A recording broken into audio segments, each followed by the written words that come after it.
Hello friends, जय हिंद। आज हम लोग पॉलिटी की 11वीं क्लास देखेंगे। 10 सेशन जो है हम लोग कंप्लीट कर चुके हैं और पिछली क्लास में हम लोगों ने पढ़ी थी अनुसूचियाँ। ठीक है, भारतीय संविधान की अनुसूचियाँ, जो 12 अनुसूचियों में जो भी प्रावधान थे वो हम लोगों ने पिछली क्लास में देखे थे। तो आज हम लोग देखेंगे संविधान के स्रोत। तो पहले तो आप सबको आज नववर्ष की बहुत बहुत शुभकामनाएं, हार्दिक शुभकामनाएं आपको, आपकी फैमिली को हमारी तरफ से। और नए साल के लिए आप नए आयाम तैयार करें। जिनके तैयार हैं, नए लक्ष्य तैयार हैं, वो उस पर मेहनत करें, उसे देखें और उसके लिए आगे बढ़ें। हमारी ओर से आप सबके लिए भगवान से यही प्रेयर है कि आप सब जो है कामयाब बने, उन्नति करें। और सबसे ज़रूरी बात कि नव वर्ष मतलब कि हमने एक साल का अचीव कर लिया, मतलब एक साल पूरा कर लिया और आगे भी जो है जो नया साल आया है उसे भी अच्छे से पहुँचें, अचीव करें। और जब भी हम कुछ नया अचीव करें, आजकल एक साल अगर अचीव कर लें तो एक अचीवमेंट ही है। अगर एक साल सही ढंग से स्वस्थ तरीके से पूरा हो जाए, सब कुछ सही रहे, तो एक अचीवमेंट ही कहेंगे। और इसमें सबसे बड़ी भूमिका हमारे माँ बाप की होती है।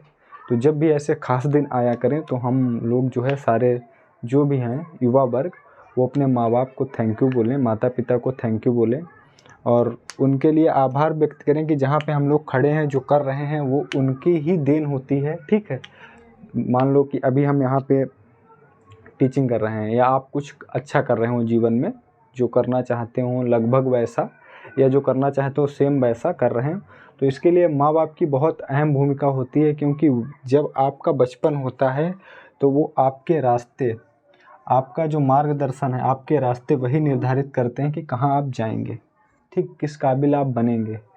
तो बहुत लोग कहते हैं कि माँ बाप का कर्तव्य होगा, लेकिन हमारे हिसाब से उनका ये एहसान है।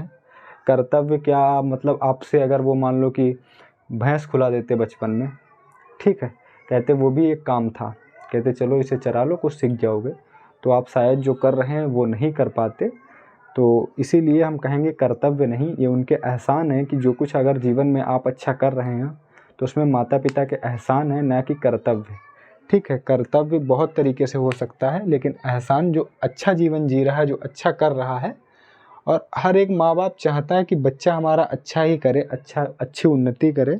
ठीक, ऐसा कुछ नहीं है, लेकिन कुछ बच्चों से ही गलतियाँ हो जाती हैं, हम लोगों से ही गलतियाँ हो जाती हैं, कहीं रुक जाते हैं, कहीं भटक जाते हैं। तो जो जब भी ऐसा दिन आया करे तो माँ बाप को ज़रूर ध्यान रखा करें। ठीक है, उनके जो आदर्श हैं, जो उनकी नैतिकता हैं, वो दिल में सजो के रखें हमेशा। तो चलिए चलते हैं क्लास की ओर से। तो आज हम लोग देखेंगे संविधान के स्रोत। ठीक है, हेडिंग डाल लो, संविधान के स्रोत।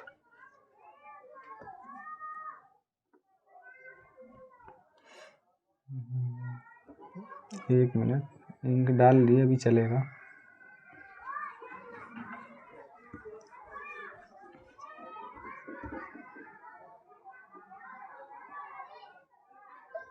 संविधान के स्रोत, ऊपर हेडिंग डालो संविधान के स्रोत। ठीक, संविधान के स्रोत। ठीक, तो हम लोग देखेंगे जब संविधान हमारा बना तो उसमें कुछ लोगों ने कहा कि हमारा संविधान उधार का है, बहुत सारे देशों से प्रावधान लिए गए, बहुत सारे संविधानों से प्रावधान लिए गए। तो बाबा भीमराव अम्बेडकर, जो अम्बेडकर साहब थे, उन्होंने ऐसा कहा कि हमारा संविधान उधार का नहीं है। जबकि हमारा संविधान जो है, बहुत जो लोग आलोचना की, आलोचकों को उन्होंने जवाब दिया कि हमारे संविधान, जब विश्व के तमाम संविधानों का हमने अवलोकन किया, छानने के बाद हमने अपना संविधान तैयार किया, और जो भारत की परिस्थितियों के अनुसार, परिवेश के अनुसार जो चीज़ें अच्छी थीं वो हमने अडॉप्ट कर लीं। और उनको अडॉप्ट करने में इसमें कोई बुराई नहीं है, अच्छी बात है अगर हम किसी की अच्छी चीज़ें अडॉप्ट करें। ठीक है, तो एक मिनट ज़रा कैमरा चेक कर लें।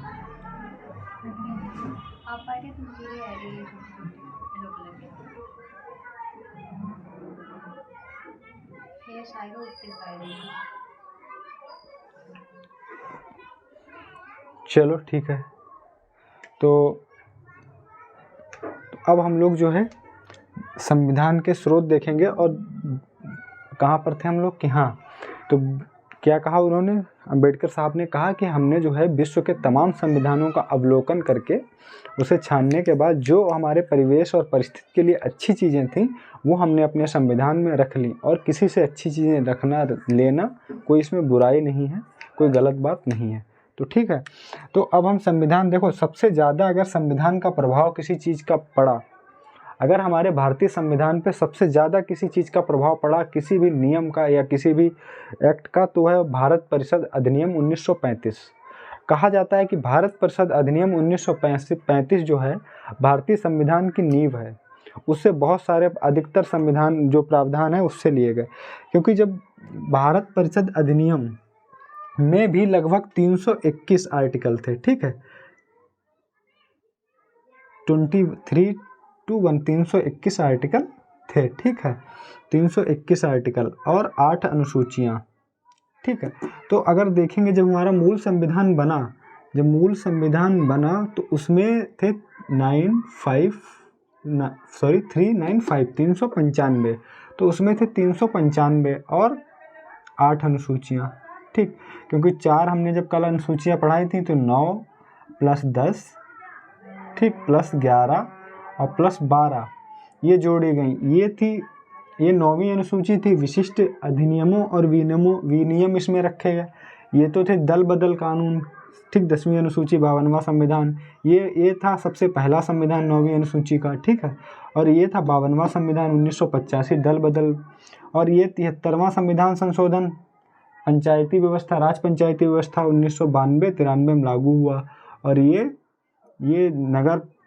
नगर पालिका, ठीक है, नगर निगम नगर पालिका को जो पंचायती मतलब कि संवैधानिक दर्जा दिया गया, 12वीं अनुसूची उससे जुड़ी थी। ये भी 73वां संविधान संशोधन 73वां था, और 1992 में ये भी हुआ, ठीक। तो 4 अनुसूचियाँ बाद में जोड़ी गई, और 8वीं अनुसूची कहाँ से, भाषा से रिलेटिव, पहले 14 थी फिर 22 हुई, बताई थी पिछली क्लास में कि जो 8 बढ़ी वो कैसे कैसे बढ़ी। 1967 21वां संविधान संशोधन सिंधी बढ़ी, ठीक, सिंधी बढ़ी। फिर 1967 के बाद 1992, ठीक, 1992 ये 1992 में क्या हुआ, ये 67वां संविधान संशोधन था, ठीक। इधर कौन कौन से बढ़ी, नेपाली, ठीक, नेपाली, कोंकणी, ठीक, कोंकणी, और कौन सी बढ़ी थी, मणिपुरी, ठीक, मणिपुरी। तो 1992 में 3 बढ़ी। फिर होता है 52वां संविधान संशोधन, 92वां, ठीक, 92वां, ये होता है 2004 में। तो इधर कौन कौन सी 4 भाषाएं बढ़ी थी, देखो, एक तो मैथिली बढ़ी थी, संथाली बढ़ी थी, ठीक, संथाली बढ़ी थी, डोंगरी बढ़ी थी, और एक कौन सी बढ़ी थी, बोडो बढ़ी थी, ठीक।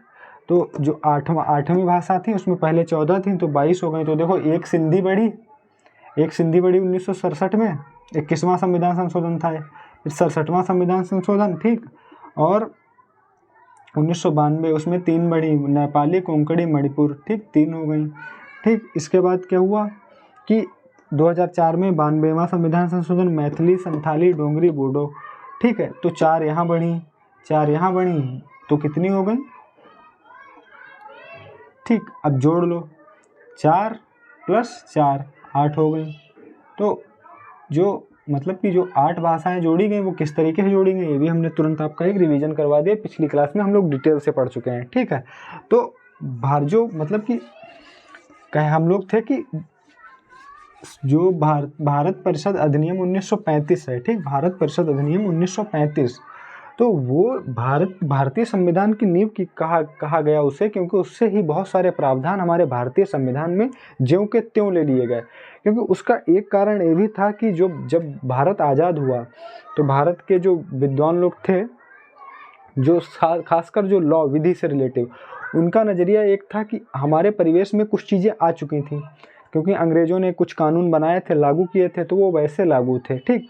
तो उसमें जो अच्छा था, जो हमारे परिवेश के लिए आगे भी काम आ सकता था, और जो हमारे देश की उन्नति में सहयोग समन्वय के सिद्धांत पर आधारित हो, मतलब जो उन्नति में सहयोग करें जो प्रावधान, उनको शामिल कर लिया गया।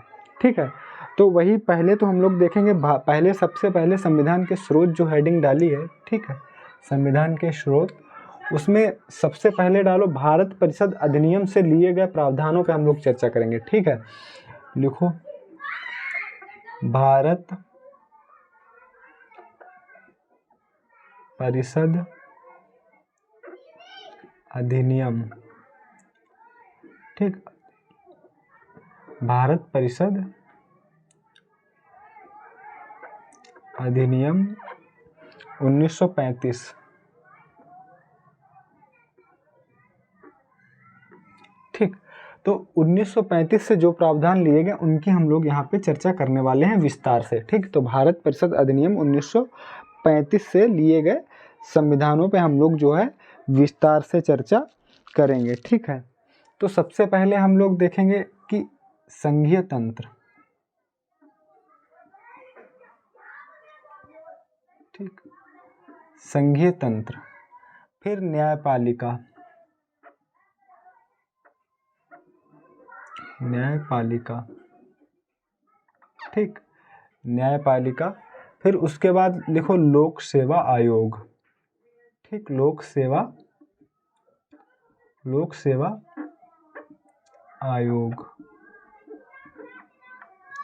ठीक, संघीय तंत्र, न्यायपालिका, लोक सेवा आयोग। ठीक है,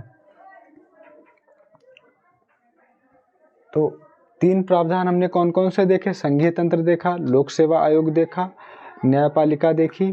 ठीक है, और लिखो संघीय तंत्र, न्यायपालिका, लोक सेवा आयोग, और लिखो मतलब प्रशासनिक तंत्र। ठीक, प्रशासनिक विवरण।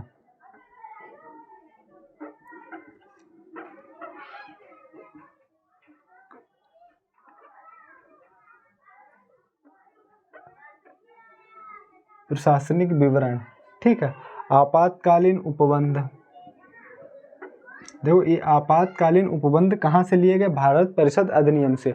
जो जर्मनी का वाइमर, जो जर्मनी का संविधान है, जर्मनी के वाइमर संविधान से, उससे वो लिया गया। आपातकाल के समय मूल अधिकारों का स्थगन वहाँ से लिया गया, ना कि आपातकाल उपबंध। तो ये बड़ा मतलब कि थोड़ा सा कंफ्यूजिंग पॉइंट है कि आपातकाल उपबंध बहुत से जर्मनी के वाइमर संविधान से कर देते, लेकिन ऐसा नहीं है। ठीक है, तो यहाँ क्या लिखेंगे कि आपातकाल उपबंध,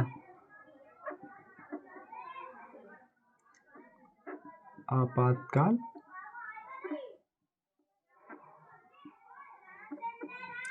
उपबंध। ठीक, तो ये मेन पॉइंट हो गए। ठीक है, आपातकाल उपबंध। अब हम लोग बात करेंगे ब्रिटेन के संविधान की। ठीक, ब्रिटेन के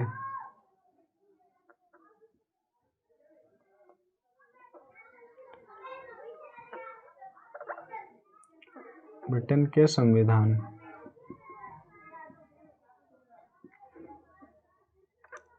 ठीक, ब्रिटेन के संविधान से क्या लिया गया?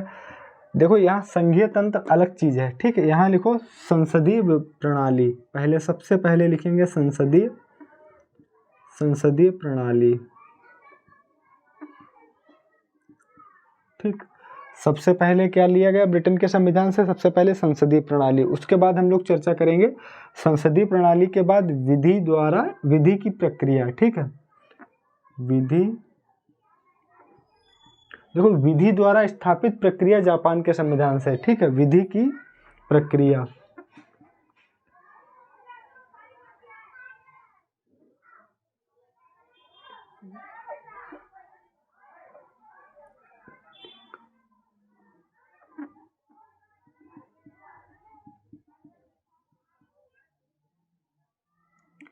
यहाँ विधि की नहीं लिखो, विधायी प्रक्रिया। ठीक है, सही वर्ड लिखो, विधायी प्रक्रिया।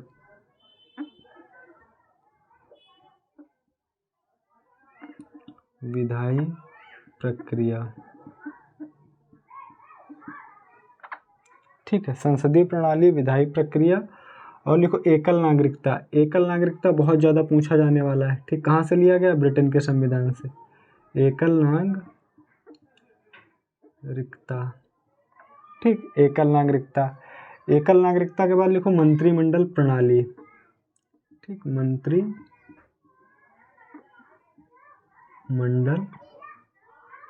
प्रणाली, ठीक, मंत्रिमंडल प्रणाली। फिर परमाधिकार लेख, जो परमरिट्स जारी होती हैं वो कहाँ से लिया गया? ब्रिटेन से, ठीक। परमाधिकार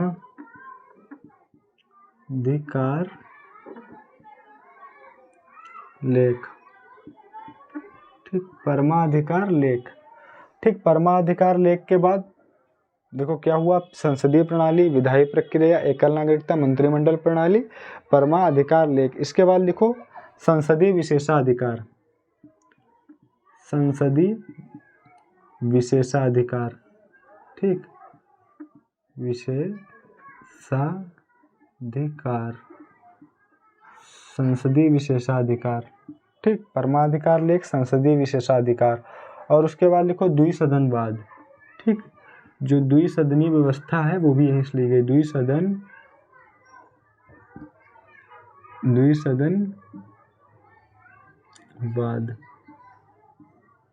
ठीक है।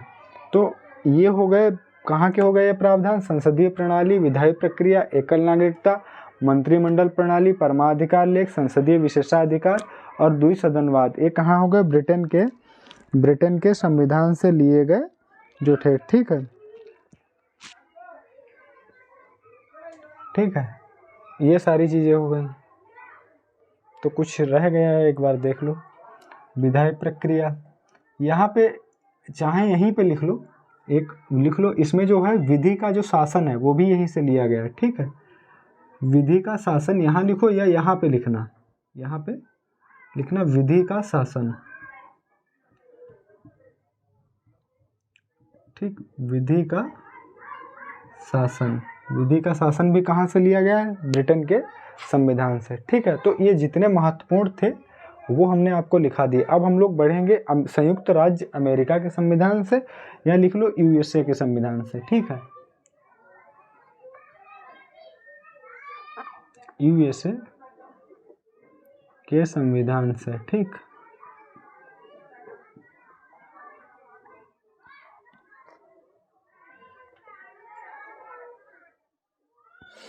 यूएसए के संविधान से, ठीक है। यूएसए के संविधान से सबसे इम्पोर्टेंट जो पॉइंट है हम लोग लिखेंगे, क्या लिखेंगे? सबसे इम्पोर्टेंट पॉइंट है मूल अधिकार। तो यूएसए मूल अधिकार हो गया, न्यायिक पुनराविलोकन हो गया, न्यायालय की स्वतंत्रता हो गई। देखो न्यायपालिका कहाँ से ली गई? न्यायपालिका अधिनियम से, मतलब कि भारत परिषद अधिनियम से, ठीक है। और जो न्यायपालिका की स्वतंत्रता है वो कहाँ से ली गई? वो ली गई है अमेरिका, यूएसए के संविधान से ली गई है न्यायपालिका की स्वतंत्रता। लेकिन न्यायपालिका जो कहाँ से ली गई है? भारत परिषद अधिनियम 1935। तो ये थोड़ा कंफ्यूज ना हो, ये याद रखना। पुनर्विलोकन का सिद्धांत, पुनर्विलोकन का मतलब समझते हो कि अपने मतलब जजमेंट्स, जो जजमेंट्स होते हैं, या मान लो कोई कानून बन के आया, उसका जो है पुनर्विलोकन होता है। ये वैध है कि अवैध है। मान लो संसद में कोई कानून पास कर दिया गया है, ठीक है, पूरी तरीके से पास हो गया। पास करने के बाद पहुंचा कहाँ? न्यायालय जाएगा। न्यायालय में अगर न्यायपालिका ने उसे कह दिया वैध है, और वैध है तब तो ठीक है, लागू होगा, वरना लागू नहीं होगा। तो इसीलिए जो न्यायपालिका की स्वतंत्रता कहाँ का सिद्धांत है? यूएसए के सिद्धांत से लिया गया, मतलब यूएसए के संविधान से। और पुनराविलोकन का सिद्धांत, ठीक, न्यायिक पुनराविलोकन, उसे पूरा बोलते हैं, न्यायिक पुनराविलोकन का सिद्धांत, वो भी कहाँ से लिया गया? यूएसए के संविधान से। तो न्यायिक पुनराविलोकन आप लोग समझ गए होंगे, ठीक है। एक सेकंड बच्चों, लाइट जला, 1 मिनट रुके रहना भाई फ्रेंड्स, 1 मिनट लाइट जला,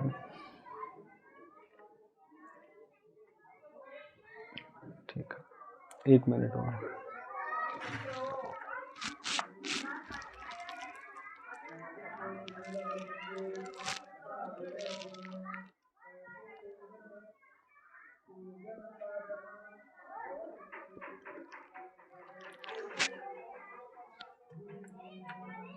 एक मिनट, हेलो, चलो। हाँ, तो सबसे पहले हम लोग क्या लिखेंगे यहाँ?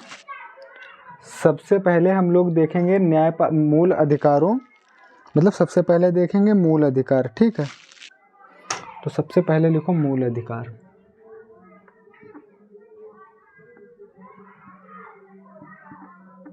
ठीक, सबसे पहले मूल अधिकार। फिर हमने अभी क्या बताया आपको, न्यायपालिका की स्वतंत्रता है। ठीक है,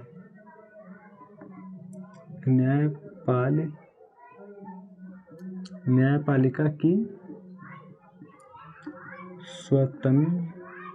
न्यायपालिका की स्वतंत्रता।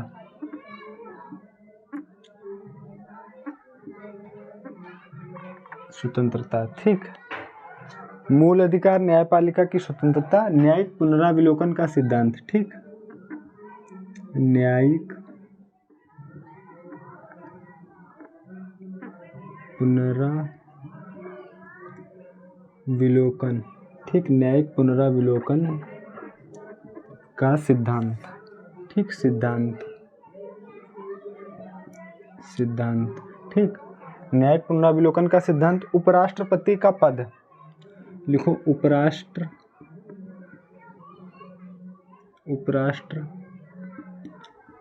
का पद। ठीक, उपराष्ट्रपति का पद। और लिखो एक पॉइंट, उच्चतम न्यायालय मतलब सर्वोच्च न्यायालय और उच्च न्यायालय। तो लिखो उच्चतम न्यायालय मतलब सर्वोच्च न्यायालय। ठीक, उच्चतम न्यायालय और उच्च न्यायालय। ठीक,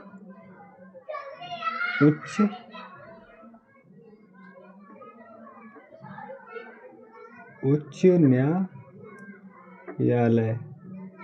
ठीक, उच्च न्यायालय के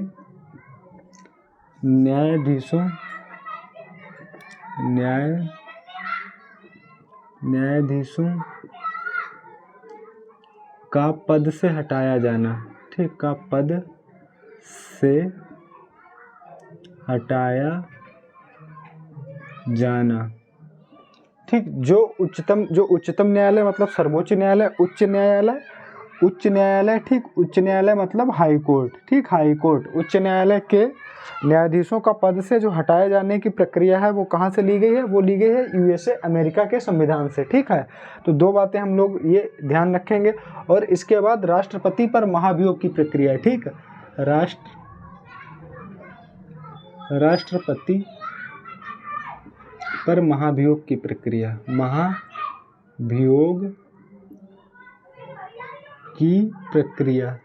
ठीक, महाभियोग की प्रक्रिया।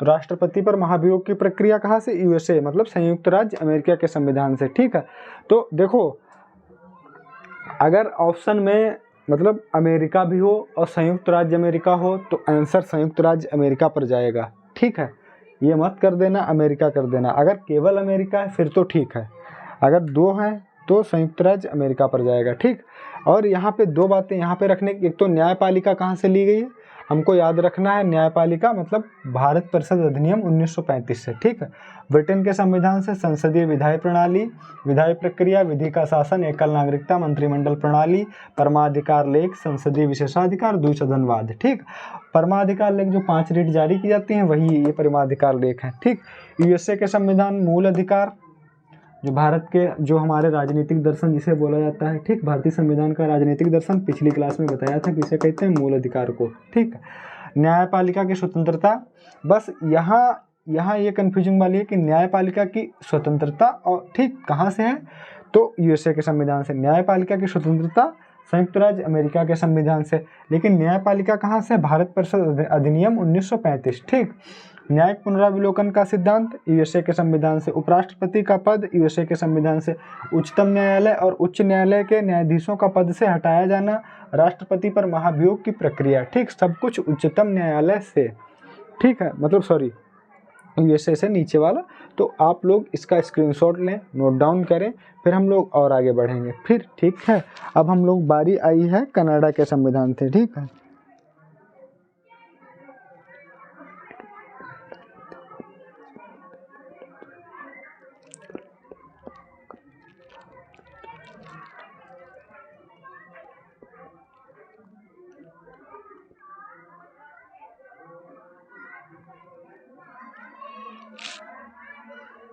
हमें लगता हो गया होगा, हटा रहे हैं। ठीक है,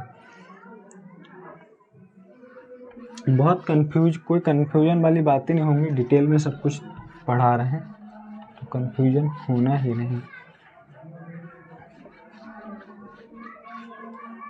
ठीक है, अब पहले हम लोग देखेंगे आयरलैंड का संविधान। ठीक है, उसके बाद हम लोग देखेंगे ब्रिटेन का संविधान। ठीक है, सॉरी, कनाडा का संविधान। तो सबसे पहले आयरलैंड लिखते हैं। आयरलैंड के संविधान से क्या लिया गया? देखो अभी हमने क्या देखा, ठीक, आयरलैंड के संविधान। ठीक, अभी हमने क्या देखा कि मूल अधिकार कहाँ से लिए गए। ठीक है, मूल अधिकार कहाँ से लिए गए? तो कहाँ से लिए गए मूल अधिकार? मूल अधिकार लिए गए संयुक्त राज्य अमेरिका, यूएसए। ठीक, अब ये तो राजनीतिक दर्शन हो गया। सामाजिक आर्थिक, जब सामाजिक आर्थिक दर्शन की बात आती है तो कहाँ जाते हैं हम लोग? तो जाते हैं कहाँ? तो राज्य के नीति निर्देशक सिद्धांत। तो सबसे पहले आयरलैंड के संविधान, ठीक, आयरलैंड के संविधान में राज्य के नीति निर्देशक सिद्धांत जो भारत के संविधान में हैं, भाग 4 में, भाग 3 में क्या है? संविधान के भाग 3 में क्या है? ये हो गया मूल अधिकार यूएसए। ठीक, मूल अधिकार यूएसए से लिया गया, आर्टिकल 12 से, ठीक, 35, ठीक, सॉरी, आर्टिकल 12 से 35 क्या है? मूल अधिकार है। ठीक है, भाग 3 में है। ठीक है, अब लिखो राज्य के नीति निर्देशक तत्व, पहले लिख लो फिर इसके बारे में बात करेंगे। राज्य के नीति निदेशक, ठीक, राज्य के नीति निर्देशक तत्व। देखो राज्य के नीति निर्देशक तत्व, आयरलैंड संविधान राज्य के नीति निर्देशक तत्व कहाँ से लिए गए? आयरलैंड के संविधान से। ठीक, ये किस भाग में? अगर हम भाग की बात करेंगे, अपने भारतीय संविधान के भाग की बात करेंगे तो 4। ठीक, आर्टिकल की बात करेंगे, आर्टिकल, अगर हम लोग आर्टिकल की बात करेंगे तो आर्टिकल कौन से? 36 से 12, वो सॉरी 36 से 51, ठीक, 51, 36। देखो राज्य के नीति निर्देशक सिद्धांत भारतीय संविधान के भाग 4 आर्टिकल 36 से 12। ठीक, तो थोड़ा हटा देंगे, गुचपुच ना हो, नीचे लिख देंगे। तो आयरलैंड के संविधान में ये कहाँ से आए? आयरलैंड के संविधान में आए हैं स्पेन के संविधान से। ठीक, तो सबसे पहले राज्य के नीति निर्देशक तत्व तो हमको कहाँ दिखे? स्पेन के संविधान में। स्पेन के संविधान से पहुँचे आयरलैंड के संविधान में, और आयरलैंड के संविधान से कहाँ आए? भारतीय संविधान में। ठीक, भारतीय संविधान में। तो ये, हालांकि ये तुम लोगों से वनडे एग्जाम में ऐसा नहीं पूछेंगे स्पेन, लेकिन हम लोग याद रखते हैं अपनी सहूलियत के लिए कि जितनी ज़्यादा चीज़ें हमको याद हों, और जितनी ज़्यादा जब किसी की जड़ के बारे में जानकारी होती है तो हमको ऊपर की जानकारी ऑटोमेटिक हो जाती है। तो वही जो आयरलैंड का संविधान है, आयरलैंड के संविधान में राज्य के नीति निर्देशक तत्व तो कहाँ से आए? स्पेन के संविधान में। ठीक, तो सबसे पहले स्पेन के संविधान से आयरलैंड पहुँचे और आयरलैंड से भारतीय संविधान में।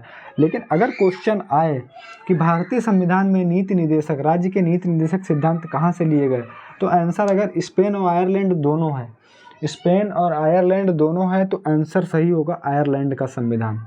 ठीक है, तो आयरलैंड के संविधान के क्या होगा? राज्य के नीति निर्देशक सिद्धांत। ठीक है, अब राष्ट्रपति की निर्वाचन पद्धति हो गई यहीं से, और राज्यसभा के सदस्यों का नामांकन। ठीक है, राष्ट्रपति की निर्वाचन पद्धति। ठीक है, निर्वाचन पद्धति। ठीक, राष्ट्रपति की निर्वाचन पद्धति और राज्य सभा के सदस्यों का नामांकन,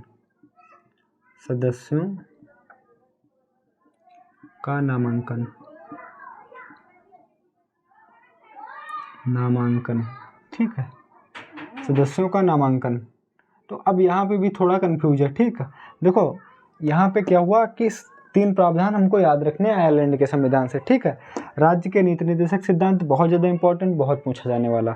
सेकेंड लास्ट इंपॉर्टेंट है राष्ट्रपति की निर्वाचन पद्धति आयरलैंड के संविधान से। ठीक है, राष्ट्रपति की निर्वाचन पद्धति याद रखना, और जो राज्यसभा के सदस्यों का नामांकन की प्रक्रिया है वो आयरलैंड से संविधान से।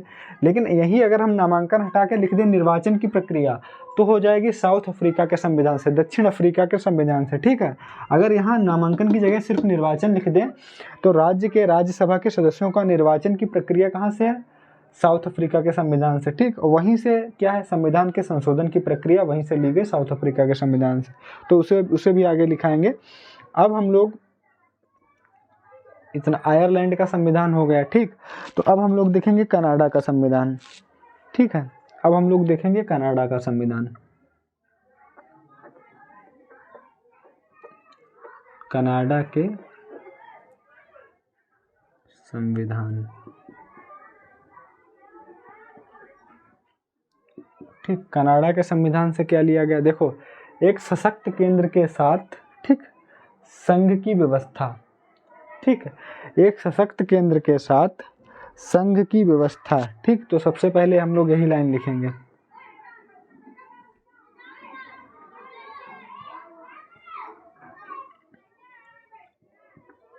एक सशक्त,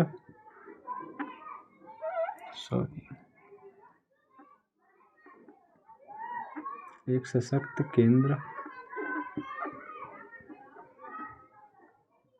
के साथ, ठीक, एक सशक्त केंद्र के साथ संघीय व्यवस्था,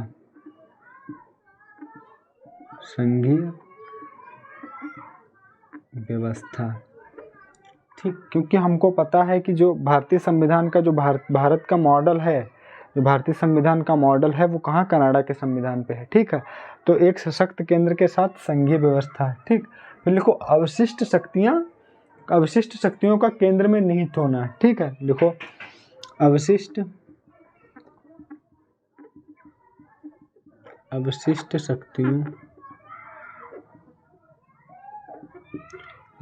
शक्तियों का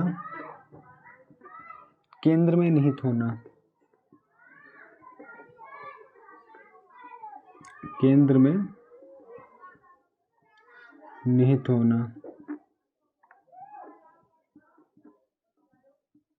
ठीक, एक सशक्त केंद्र के साथ संघीय व्यवस्था। ठीक, अवशिष्ट शक्तियों का केंद्र में निहित होना। और लिखो केंद्र द्वारा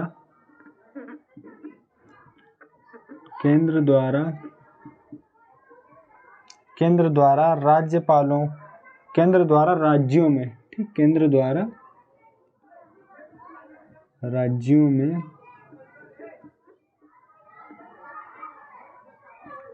राज्यपाल, ठीक, केंद्र द्वारा राज्यों में राज्यपाल की नियुक्ति। ठीक, की नियुक्ति।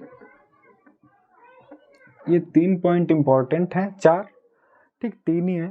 एक सशक्त केंद्र के साथ संघीय व्यवस्था कहाँ, कनाडा के संविधान से। अवशिष्ट शक्तियों का केंद्र में निहित होना, जैसे हमने 7वीं अनुसूची के बारे में कल बात की थी। ठीक ठीक, 1 मिनट, थोड़ा सा कैमरा चेक कर लें, 1 मिनट।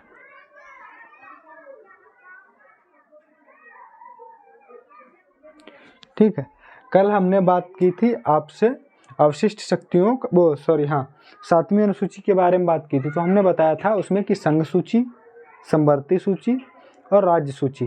तो जो इनमें क्या हुआ कि संघ सूची के केंद्र के मामले संघ सूची में, ठीक, सब शक्तियों का वर्गीकरण करके और वो अलग अलग बांट दिया, केंद्र को केंद्र सूची, संघ सूची में, ठीक है, राज्यों के राज्य सूची, समवर्ती सूची में वो मामले जिन पे दोनों कानून बनाएंगे। लेकिन जो अवशिष्ट शक्तियाँ जो किसी सूची में शामिल नहीं हैं, मतलब जो अवशिष्ट शक्तियाँ हैं जो किसी सूची में शामिल नहीं हैं, उनको जो है अवशिष्ट शक्तियाँ बोला गया। जो किसी भी सूची में शामिल विषय नहीं हैं उनको अवशिष्ट शक्तियाँ बोला गया। और अवशिष्ट शक्तियों का केंद्र में, अवशिष्ट शक्तियाँ कहाँ निहित हैं, केंद्र में निहित हैं। तो अवशिष्ट शक्तियों का केंद्र में निहित होना कहाँ से लिया गया है, कनाडा के संविधान से लिया गया, ठीक। और केंद्र के द्वारा राज्यों में राज्यपालों की नियुक्ति, ठीक है। सॉरी, कुछ फोन आ गया।